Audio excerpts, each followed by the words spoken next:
राधा तू बड़ी भागनी, कठिन तपस्या किन्हीं, तीन लोक के मालिक को अपने बस कर लेन्हीं। आप सभी के अंदर उपस्थित आत्मा रूपी परमात्मा को कोटि कोटि प्रणाम। दोस्तों, आज मैं आपके लिए एक बहुत ही महत्वपूर्ण विशेष लाया हूँ। ये हमारी माताएं एवं बहनें के लिए और खास रूप से विशेष बन जाता है।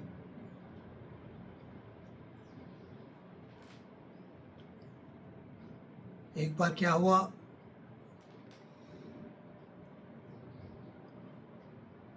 पुष्कर का मेला लगा हुआ था, जिसमें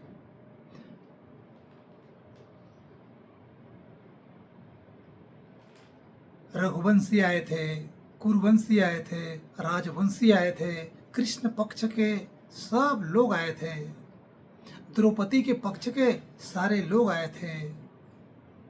गरीब से लेकर के मीडियम वर्ग, रईस, सभी प्रकार के लोग वहाँ स्नान करने के लिए और मंदिर में दर्शन करने के लिए पूरे दूर दराज से एकत्रित हुए थे।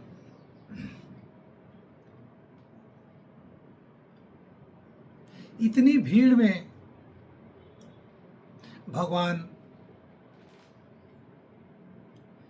कृष्ण के एक पत्नी का नजर द्रौपदी के ऊपर चला जाता है और दूर से पहचान लेती है कि ये तो द्रौपदी बहन है।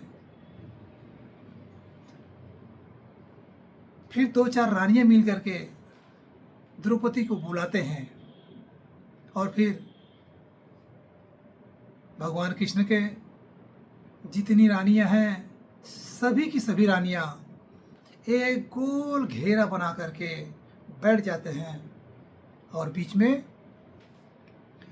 द्रौपदी को बिठाते हैं और एक प्रश्न पूछते हैं।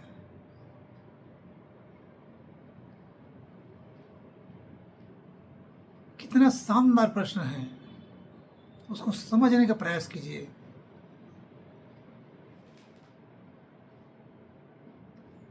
भगवान कृष्ण के एक रानी कहती है कि बहन द्रौपदी,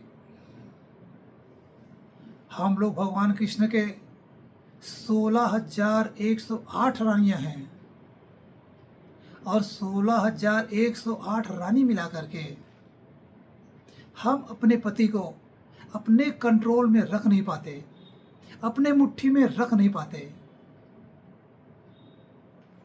और हमने सुना है कि आप अकेली एक पत्नी और 55 पति को अपने मुट्ठी में रख लेती हो। आप, वो आपके कहे अनुसार चलती है, वो आपकी सारी बात को मानते हैं, लेकिन हमारे पति ऐसे नहीं है। 16,108 मिल करके हम लोग उसको काबू में रख नहीं पाते हैं और आप एक अकेली होकर के 5 पति को अपने मुट्ठी में रख लिए हैं। तो क्या आप वशीकरण मंत्र जानते हैं? कुछ जादू टूना जानते हैं? अगर कुछ ऐसा है तो हमको भी बताइए, ताकि उस वशीकरण मंत्र से हम भी अपने पति को अपने मुट्ठी में रख सकें। क्योंकि वो सब रानी की बात तो सुन लेते हैं, समझ लेते हैं, लेकिन करते अपने मन की है। अभी भी हमको एक डर रहता है किसी कोने में कि पता नहीं फिर कब विवाह करके और ला ले। तो कुछ वशीकरण मंत्र है तो बताइए। द्रौपदी शानदार और बहुत बढ़िया जवाब देती है, उत्तर देती है, जो हमारी माता एवं बहनों के लिए बहुत ही काम की चीज है। द्रौपदी कहती है, मेरे 16,108 बहन मैं प्रतिदिन 5 बातों का पालन करती हूँ। नंबर 1, मैं प्रतिदिन ब्रह्म मुहूर्त में उठती हूँ। नंबर 2, मैं प्रतिदिन स्नान करके रसोई रूम में प्रवेश करती हूँ।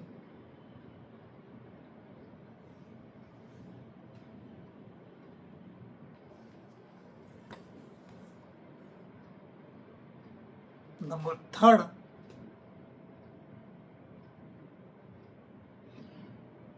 मैं अपने पति के लिए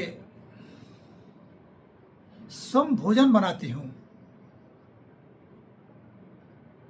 और अपने हाथ से ही अपने पतियों को और बच्चे को और पूरे परिवार को परोसती हूँ, खिलाती हूँ।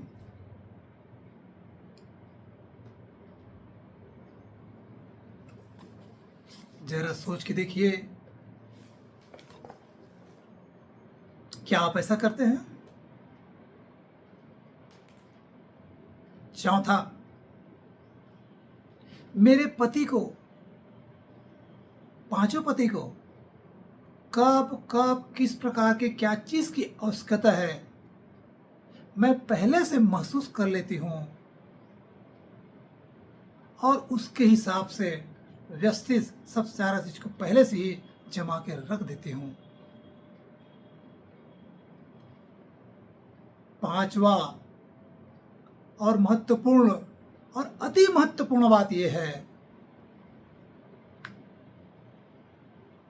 कि मेरे पतिदेव लोग कहीं से भी कुछ भी कमा के लाते हैं, चाहे रुपया पैसा लाते हैं या चावल दाल सब्जी लाते हैं, कहीं से कुछ भी लाते हैं तो उसको मैं बारीकी से निरीक्षण और परीक्षण करती हूँ और इस काम को मैं प्रतिदिन करती हूँ। कहीं ऐसा तो नहीं है कि इन लोग किसी से मार पीट से लाए हैं, कहीं ऐसा तो नहीं है कि कहीं चोरी करके लाए हैं, झगड़ा लड़ाई करके लाए हैं, कहीं से घूस लेकर के लाए हैं, कहीं से भ्रष्टाचार करके लाए हैं।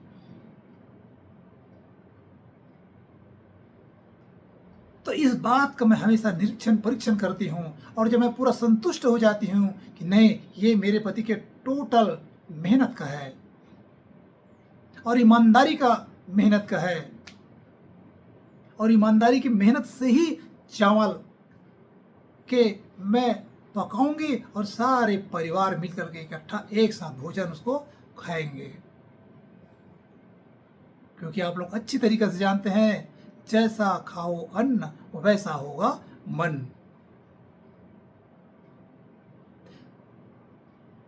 द्रौपदी कहती है, यही 5 बातों का फॉलो मैं प्रतिदिन करती रहती हूं।